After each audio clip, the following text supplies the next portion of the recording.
একজন জানতে চেয়েছেন যে নামাজ পড়ে না কিন্তু কুরবানি করে, কুরবানি হবে কিনা। সাথে সাথে আমার জানার বিষয় হচ্ছে অনেক সময় ভাগে বেনামাজির সাথেও কুরবানি দেওয়া হয়, এই ক্ষেত্রে জেনে বুঝে বেনামাজির সাথে কুরবানিতে ভাগ দেওয়া যাবে কিনা। মৃত ব্যক্তির নামে কুরবানি করা যাবে কি? আমার আব্বা আম্মা ইন্তেকাল করেছেন, তাদের পক্ষ থেকে আমি কুরবানি দিতে চাই, এক্ষেত্রে শরীয়তের কোনো বাধা আছে কিনা দয়া করে জানাবেন। আমার স্ত্রীর কোনো টাকা নাই কিন্তু তার স্বর্ণ আছে 11 ভরি। আমার জিজ্ঞাসা, স্বামীর কুরবানি থেকে স্ত্রীর কুরবানি আদায় হয়ে যাবে? একজনের নিয়ত শুধুই গোশত খাওয়া হলে বাকি 6 ভাগের কুরবানি কি আদায় হবে কিনা? কসাইকে পারিশ্রমিক হিসাবে চামড়া বা গোশত দেওয়া যাবে কিনা, এই ক্ষেত্রে শরীয়তের বিধান কি? প্রিয় ভাইয়েরা, 1 নম্বর বিষয় যেটা, সেটা হচ্ছে নামাজ পড়ে না কিন্তু কুরবানি করে, কুরবানি হবে কিনা। এর 2টা পার্টের উত্তর আছে, একটা শুনলে আপনাদের কষ্ট লাগবে, একটা খুশি লাগবে।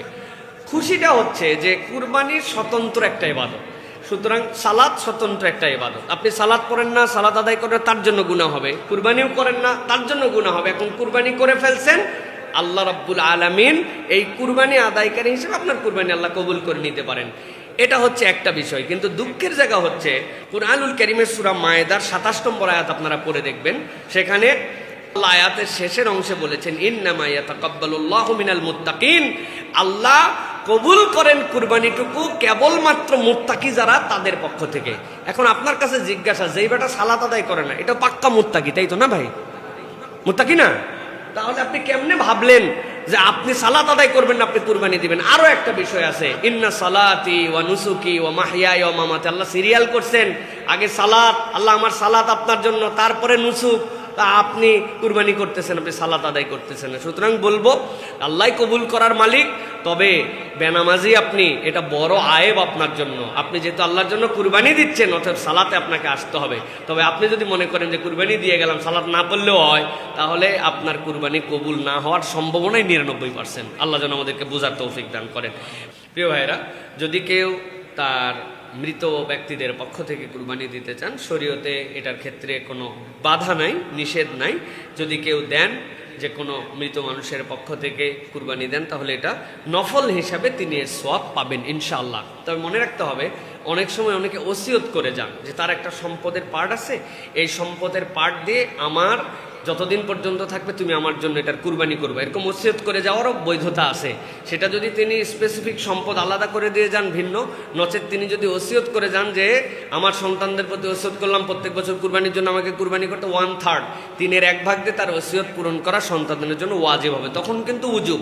কিন্তু এমনি কিছু বলে যান নাই, আপনার মন চাইছে, আমার আব্বা আম্মা নাই, সুতরাং তাদের পক্ষ থেকে আমি একটুখানি, যেরকম আপনি তাদের পক্ষ থেকে দান সাদাকা করতে পারেন, যেরকম তাদের পক্ষ থেকে আপনি কল্যাণকর কোনো কাজ করতে পারেন, ঠিক একই রকম ভাবে তাদের পক্ষ থেকে আপনি কুরবানি করতে পারবেন। এবং এই কুরবানি করার পরে তাদের অংশের যে গোশত বা এগুলো কিছু, এইগুলো সমুদয়টুকু দান করে দাও, আপনার জন্য উত্তম হবে। আশা করে যে আপনার উত্তর পেয়েছেন।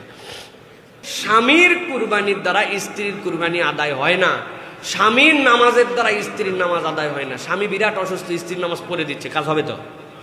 যদি এটা না হয়, তাহলে আপনার কুরবানিও এরকম না। স্ত্রী যদি সাহেবে নেশাব হন, তার কোনো টাকা পয়সা না থাকলেও তিনি যদি এই স্বর্ণালঙ্কারের মালিক হন, তার মানে তিনি সাহেবে নেশাব। আংটি বেচে দিবে একটা, গলার মালা একটা বেচে দিবে, কোনো সমস্যা আছে? সমস্যা নাই। টাকা নাই, স্বামী বলছে ঠিক আছে, আমি তোমাকে আমার পক্ষ থেকে হাদিয়া দিয়ে দিলাম, এই অংশটুকু তুমি এটা নাও, এটার দ্বারা কুরবানি দাও। কিন্তু কুরবানির ওয়াজিব কিন্তু ছুটবে না। এই জন্য বাংলাদেশের শত শত মহিলা সাহেবে কুরবানি, কিন্তু কুরবানি তারা দেয় না। চিন্তা করছে আমার স্বামী দিয়েছে, আমারটা আদায় হয়ে গেছে, আপনার কিন্তু আদায় হবে না। অতএব আপনার যদি সাহেবে নেশাব হন এবং কুরবানির দিন এই পরিমাণ সম্পদ থাকে, তাহলে আপনাকেও কুরবানি দিতে হবে। আল্লাহ রাব্বুল আলামিন আমাদের মা বোনদেরকে বেশি বেশি কুরবানি করার তৌফিক দান করেন। সোনা রূপাগুলা বাহিরে একটু ব্যবহার, একটু হাত বদল করার মতো আল্লাহ তৌফিক দান করেন। প্রিয় ভাইয়েরা, আমরা জানি আমাদের গরুতে, মহিষে, উটে 7 ভাগে কুরবানি দেওয়া যায়। এই ক্ষেত্রে যদি একজনের নিয়ত হয় শুধু গোশত খাওয়া, তাহলে তার কুরবানি হবে কিনা। আমাদের বাংলাদেশে একটা প্রসিদ্ধ মাসালা, মানে এই মাসালাটা ফিকহ কিতাবে যেভাবে আসছে ওইভাবে না বলে আমরা একদম ডাইরেক্ট বলে দেই যে কেউ যদি গোশত খাওয়ার নিয়ত করে, ইনকানা আহাদুকুম ইউরিদুল লাহমা, তোমাদের মধ্যে থেকে কেউ যদি কেবলমাত্র গোশতের নিয়ত করে, তাহলে লাম ইয়াজুজ আন ওয়াহিদ মিনহুম, তাদের কারোটাই আর কবুল হবে না কুরবানি। এই মাসালা আমাদের জেনারেল, কিন্তু এই মাসালার তাত্ত্বিকতাটা একটু ভিন্ন রকম ভাই। একটু ভালো করে বুঝতে হবে এর ভিতরের কথা। ভিতরের কথাটা কি?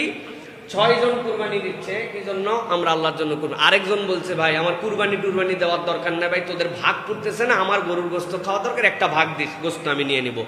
এরকম যদি ডিক্লার দিয়ে কেউ বলে তাহলে ওই কুরবানি সকলেরটা বাতিল হবে।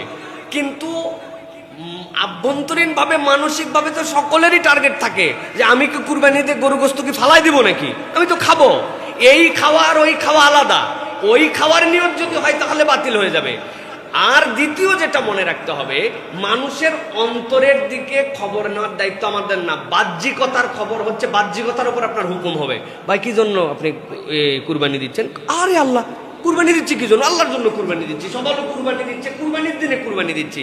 এখন উনি মনে মনে উপরে বলছে, এটা মনে মনে উনি কি নিয়ত করছে? মনে মনের খবর নেওয়ার দায়িত্ব আমার না।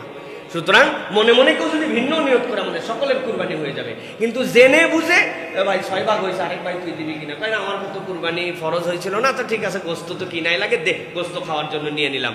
তাহলে জেনে বুঝে এই মানুষকে নিলে সকলের কুরবানি বাতিল হবে। কিন্তু আমভাবে আপনি বলে দিচ্ছেন যে কেউ একজন কুরবানির গোস্ত খাওয়ার নিয়ত করছে, সকলের কুরবানি বাতিল হয়েছে, বিষয়টা এরকম না। আল্লাহ আমাদেরকে বোঝার তৌফিক দান করেন। প্রিয় ভাইরা, কসাই যে আমাদের জন্য কুরবানির কাজ করে তাকে চামড়াও দেওয়া যাবে না, গোশতও দেওয়া যাবে না বিনিময় হিসাবে। মনে রাখতে হবে তার যে পারিশ্রমিক, ওই পারিশ্রমিকটা পারিশ্রমিক হিসাবে আপনাকে দিতে হবে। গোশত দিয়ে যদি পারিশ্রমিক দেন আপনার কুরবানি গেছে গা। 2 নম্বরে যে চামড়া তাকে দিয়ে দিচ্ছেন, কি হিসাবে দিয়ে দিচ্ছেন? দিতে পারবেন না। চামড়ার 2টা মশালা, আপনি দাবাগাত করছেন, চামড়া পাক করছেন, চামড়াকে শুকাইছেন, শুকে আপনি নিজের জন্য ব্যবহার করবেন, জুতা বানান, জায়নামাজ বানান, আপনার বাড়ির মধ্যে টাঙ্গায় রাখেন, আপনার যেমন চাই তাই করেন, কোনো সমস্যা নাই। তারপরে আপনি এখন তো আধুনিক বুদ্ধি আসছে, সিদ্ধ করে একবারে সিলে খাইয়ে ফেলান, কোনো সমস্যা নেই। কিন্তু আপনি যেই না এটা দানের ক্ষেত্রে বা বিক্রয়ের ক্ষেত্রে যাবেন, সাথে সাথে ইন্নামাস সাদাকাতুল লিল ফুকারা ওয়াল মাসাকিন, ওই খাতের মধ্যে চলে যাবে। এটা ফকির মিসকিন ওই রকম জায়গায় দিতে হবে আপনাকে। সুতরাং সে আপনার কুরবানি করলো, আপনি তারে বলছেন চামড়া নিয়ে যাও, ও চিন্তা করলো 500 টাকা তো হলো, আর বাকিটা ব্যালেন্স করে নিলাম টাকা পয়সা দিয়ে, তাহলে এইটা কি আপনি দান করলেন নাকি এইটা আপনি তার পারিশ্রমিক হিসেবে দিলেন? এটা বুঝে সুঝে করতে হবে। সুতরাং টোটা ফাটা ভুল দিয়ে এত দামি কুরবানি যেন নষ্ট না করি। যে এই লোক এত টাকা দিয়ে গরু কিনতে পারছে, তারা সকলে মিলে 5000 টাকা দিয়ে ওরা দিতে পারতেছে না, ওরে গোস্ত দিয়ে শোধ দিতে হচ্ছে, চামড়া দিয়ে শোধ দিতে হচ্ছে। এইসব বক্কর চক্কর করা আমাদের জন্য ভালো না। আল্লাহ আমাদের বোঝার তৌফিক দান করুন।